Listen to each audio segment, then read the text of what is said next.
लखनऊ की MP MLA अदालत ने कांग्रेस सांसद राहुल गांधी के खिलाफ दाखिल दोहरी नागरिकता से जुड़ा मामला खारिज कर दिया है।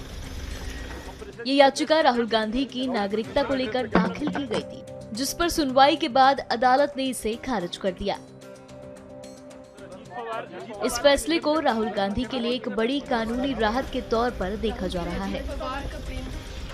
तो वहीं अब इस ऑर्डर को चैलेंज कर लखनऊ में ही राहुल गांधी के खिलाफ एक और मुकदमा दायर किया गया था। सुनिए याचिकाकर्ता ने क्या कुछ बताया। आज माननीय विशेष न्यायालय के सामने फैसला सुनवाई होना था, तो हमने माननीय विशेष न्यायालय के सामने याचिका दाखिल किया था कि श्री राहुल गांधी इनके ऊपर एफआईआर करें, एफआईआर करने का आदेश प्राप्त करें। लेकिन माननीय न्यायालय को शायद ये प्रकरण के बारे में समझ नहीं आया कि हमारे याचिका हमने क्या पूछा है उनको। हमने यहाँ तक माननीय न्यायालय के सामने पूछा ही नहीं कि वो उनके नागरिकता के बारे में अंतिम फैसला करे, ये हमने पूछा ही नहीं। इस मुकदमे में हमने सिर्फ स्पष्ट रूप से इतना पूछा है कि वो इस मामले के सिलसिले में एफआईआर दाखिल करने के लिए कोतवाली पुलिस थाना रायबरेली को आदेश दे। जो माननीय इलाहाबाद उच्च न्यायालय, हाई कोर्ट में और जो एकल पीठ में भी फैसला हुआ कि direction for registration of FIR, शायद माननीय न्यायालय को समझ में नहीं आया। इसलिए अभी भी हमें विश्वास है और यकीन है कि जीत हमारे ही होगा मुकदमा में।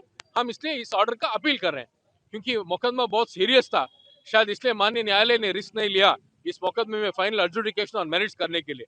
जी धन्यवाद। सर, जो फैसला आया उससे आप संतुष्ट नजर नहीं आ रहा है, तो सर क्या फैसला? नहीं, हम बहुत संतुष्ट हैं क्योंकि माननीय न्यायालय समझ ही नहीं पाए कि मुकदमा क्या है, तो इसलिए इनका ऑर्डर इतना स्ट्रांग नहीं है मेरिट्स में। तो इस ऑर्डर को जरूर हम ये क्या शायद 2 दिन में ही हम चैलेंज करके अपील करेंगे। हमें बहुत विश्वास है क्योंकि 30 महीने से लगातार हम लड़ रहे हैं, क्योंकि माननीय इलाहाबाद उच्च न्यायालय लखनऊ खंडपीठ ही हमारा फेवर में ऑर्डर दिया है।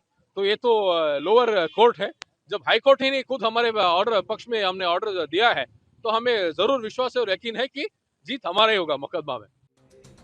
वहीं दूसरी ओर रायबरेली की एमपी एमएलए अदालत में कांग्रेस नेतृत्व से जुड़ा एक नया मामला सामने आ गया। यहाँ राहुल गांधी, सोनिया गांधी, प्रियंका गांधी और 45 अन्य लोगों के खिलाफ एक याचिका दायर की गई है। याचिका में सीबीएसई स्कूल की मान्यता से जुड़े दस्तावेजों में कथित जालसाजी के आरोप लगाए गए हैं। शिकायतकर्ता का आरोप है कि स्कूल की मान्यता के लिए गलत दस्तावेजों का इस्तेमाल किया गया और इसी आधार पर अदालत से जांच की मांग की गई है। आज हमने याचिका डाली है जिसमें सोनिया गांधी सहित 45 लोगों को, जिसमें हर्षिता माथुर कलेक्टर भी हैं और अमृता सिंह एडीएम वित्त भी हैं। ये मुकदमा हमने दर्ज किया है।